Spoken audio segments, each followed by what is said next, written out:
வணக்கம். இந்த ஜாமக்கோள் பிரசன்னத்தில் உதயம் மீன உதயம் உதயாதிபதி 6ல் உதயத்தை நோக்கி சனி வருது. 10க்கும் உடையவர் குரு, அவர் 6ல். ஓகேவா?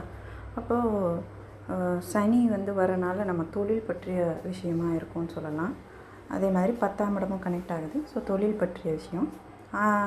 தொழிலுக்குடைய அந்த குரு 6ல் போயிருக்கார். அப்போது அது கோல்டு, குரு கோல்டையும் சொல்லலாம். ஸோ கோல்டு லோன் வாங்கி தொழிலுக்கு இன்வெஸ்ட் பண்ணலாமான்னு இருக்கேன் அப்படின்ற கேள்வியாக இருக்கும்.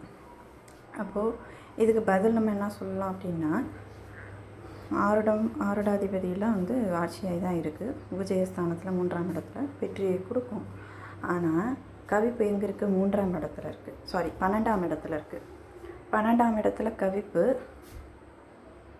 12ஆம் இடத்துல கவிப்புங்கிறது விரயத்தை தான் குறிக்கும்.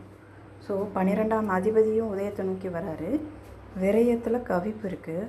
அப்போது உங்களுக்கு தொழில் செய்யும்போது கண்டிப்பாக கடன் வாங்கி தொழில் செஞ்சிங்கன்னா விரயமாயிடும், உங்களுக்கு லாபம் வராது. இதை செய்ய வேண்டாம் அப்படின்னு சொல்லலாம்.